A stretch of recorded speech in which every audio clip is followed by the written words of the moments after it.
আজকে কিন্তু আবারও দারুণ একটি রেসিপি নিয়ে হাজির হয়ে গেছি। আজকে বানাবো মাটন ডাক বাংলো। খুবই কম সময়ের মধ্যে কম উপকরণ দিয়ে দারুণ টেস্টি এই মাটনের ডাক বাংলো। ভাত বলো, ফ্রাইড রাইস, রুটি, বাটার নান সব কিছুর সাথে একদম ব্যাপক লাগবে খেতে।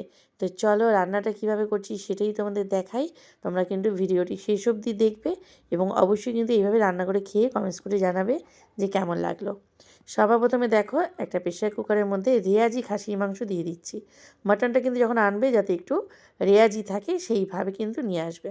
একদম সলিড মাংসে কিন্তু মাটন ডাক বাংলো অত একটা ভালো লাগবে না। তারপরে দিয়ে দেবো সামান্য পরিমাণে জল দিয়ে ভালো করে একটু সিদ্ধ করে নিয়েছি। একদম ভালো করে সিদ্ধটা করেছি।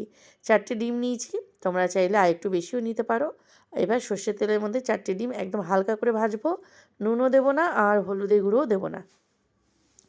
একদম হালকা করে ভেজে বাটির মধ্যে তুলে নিয়ে বাকি তেলটার মধ্যে দিয়ে দেবো গোটা মশলা। এখানে তেজপাতা একটা, দারচিনি, লং এবং এলাচ দিয়ে দিলাম। তারপরে দিয়ে দেবো পেঁয়াজ কুচি।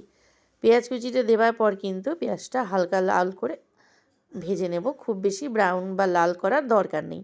হালকা লাল করে ভেজে নিয়ে তারপরে কিন্তু এর মধ্যে দিয়ে দেবো সিদ্ধ করে রাখা মাটনটা। তারপরে মাটনটা কিন্তু এই পেঁয়াজের সাথে 1 থেকে 2 মিনিট একটু ভালো করে ফ্রাই করে নেব হালকা করে। আর মাটনটা ভালো করেই সিদ্ধ করেছি, আগেই তোমাদের বলেছি কোনো রকম জল পড়বে না রান্নাতে। এবার দিয়ে দেবো আদা রসুন বাটা।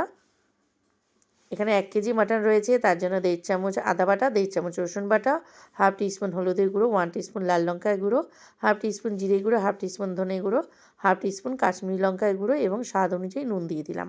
দিয়ে দেবো 100 গ্রাম মতো টক দই ফেটিয়ে। এবার ভালো করে কষিয়ে নিতে লাগবে। যত ভালো কষানো হবে তত সুন্দর কিন্তু কালারটা আসবে আর ততটা ভালো লাগবে খেতে এই গ্রেভিটা। প্রায় 3 থেকে 4 মিনিট ধরে পারলে আর একটু বেশি সময় নিয়ে গ্যাসটা মিডিয়াম করে তারপরে কিন্তু এই মাংসটা ভালো করে কষিয়ে নিতে লাগবে। তাতে মাংসের মধ্যে খুব ভালো করে নুন মশলাটাও ঢুকবে। মাংসের থেকে কিছুটা জল ছেড়েছে এই কারণে যেহেতু টক দইটা ব্যবহার হয়েছে, তার জন্য কিন্তু কিছুটা জল ছেড়েছে।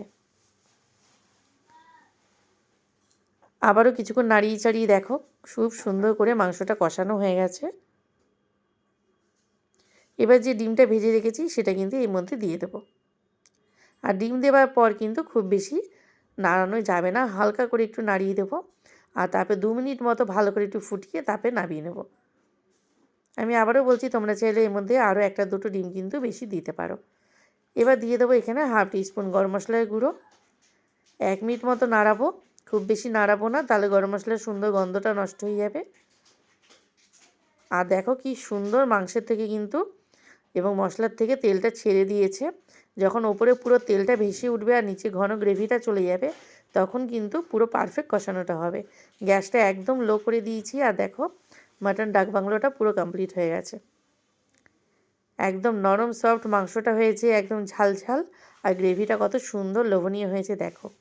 কেমন লাগলো তোমাদের এই রেসিপিটি কমেন্টস করে অবশ্যই জানিও।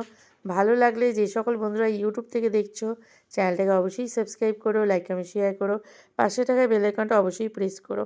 আর যে সকল বন্ধুরা পেজ থেকে দেখছো পেজটাকে ফলো করো, লাইক কমেন্ট শেয়ার করো। এখনের মতো